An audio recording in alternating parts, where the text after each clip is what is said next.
The rain had not yet started when a young woman was shoved out of a hiring line in the middle of a crowded plaza, her application papers torn from her hands and thrown into the gutter while a dozen strangers watched and did nothing but smirk.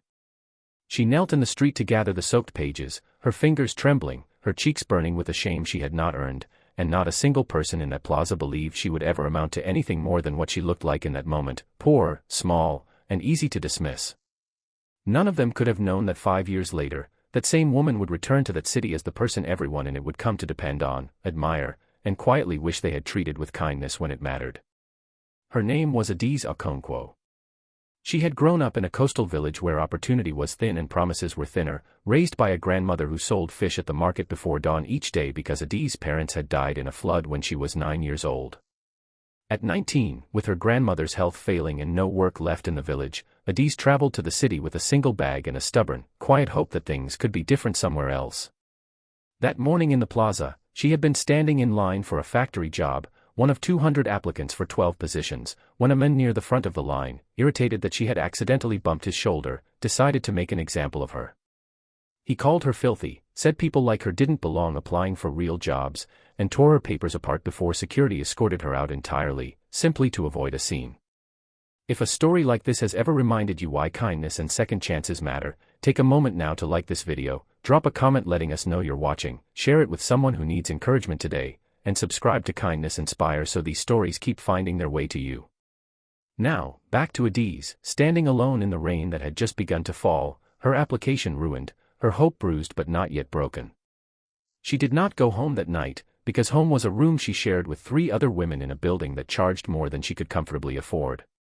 Instead, she walked until she found a small diner willing to let her wash dishes in exchange for a bowl of soup and a few coins, and she did this for weeks, moving from one temporary task to another, sleeping less than she should have, eating less than she needed, all while sending whatever she could spare back to her grandmother in the village. There were nights she sat on the floor of her shared room and cried quietly so her roommates wouldn't hear, wondering if she had made a terrible mistake leaving the only home she had ever known for a city that seemed determined to remind her, again and again, that she did not belong in it. The turning point came unexpectedly, in the form of an elderly baker named Solomon Achterberg, who ran a modest bakery near the diner where Adiz sometimes worked. He had noticed her one early morning, sitting outside his shop before sunrise because she had nowhere else to wait out the cold, and instead of chasing her off, he invited her in and offered her a warm loaf of bread. When he learned she had nowhere steady to work, he offered her a trial shift, half out of pity and half out of curiosity about the quiet intensity in her eyes. Adiz proved, within days, that she had a natural gift for precision and patience, the same qualities that had once helped her gut and clean fish before sunrise beside her grandmother. Solomon began teaching her to bake, not just the basics but the delicate, difficult pastries that most of his competitors couldn't manage, and Adiz absorbed every lesson like she had been waiting her whole life for someone to finally teach her something worth keeping. For nearly a year, Adiz worked at Solomon's side, and the bakery, once a quiet neighborhood shop, began attracting attention for pastries that customers swore tasted like nothing else in the city. But just as things began to stabilize, tragedy struck again. Solomon suffered a stroke that left half his body weakened, and without him able to work the early hours the business demanded, the bakery's landlord threatened to raise the rent beyond what the shop could bear, hoping to push out an aging tenant in favor of a wealthier one. Adiz refused to let the only place that had shown her kindness disappear. She took over the early shifts entirely, learned to manage the accounts, negotiated with suppliers for better prices, and slowly, through sheer will, kept the bakery not just alive but growing, splitting her days between caring for Solomon and running the business he had built. It was during this period that Adiz faced her cruelest test yet. A larger bakery chain, noticing her small shop's rising popularity, offered to buy out the location, promising Adiz a modest payout and nothing more, fully expecting a poor young woman with no legal standing in the business to have no power to refuse.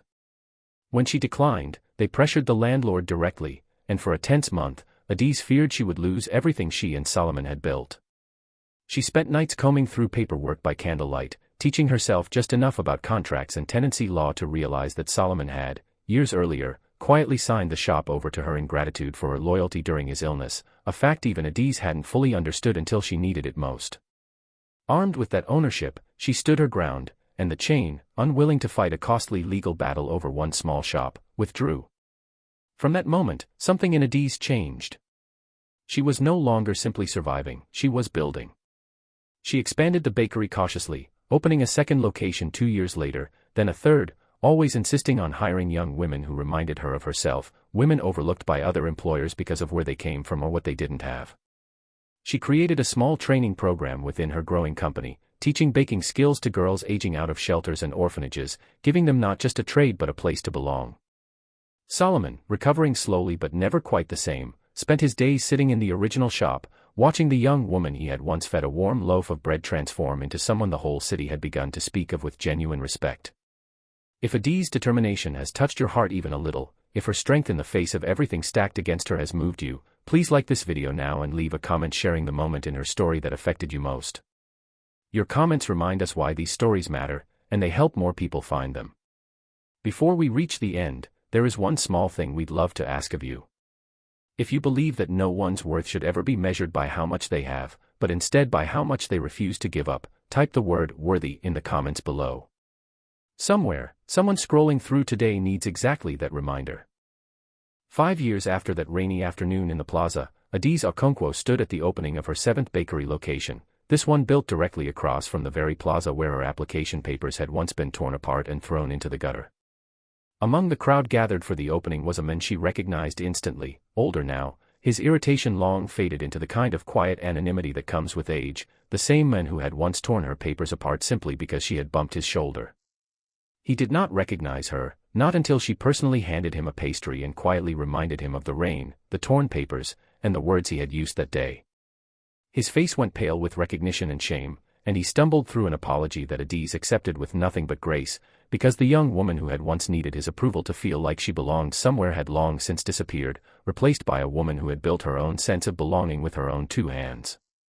Today, Adi's bakeries employ over 60 people across the city, most of them women who once believed, as she had, that the world had already decided who they were allowed to become. Her grandmother, now living comfortably near the city so Adi's can visit often, tells anyone who will listen that she always knew her granddaughter was destined for something greater, even on the coldest mornings when it seemed like nothing but hardship lay ahead. Adi's story is proof that the people who mock you at your lowest point rarely stick around to witness your rise, and that sometimes, the very kindness you needed most arrives not from the people who should have given it, but from a stranger with a warm loaf of bread and enough patience to see who you truly were before the world convinced you otherwise.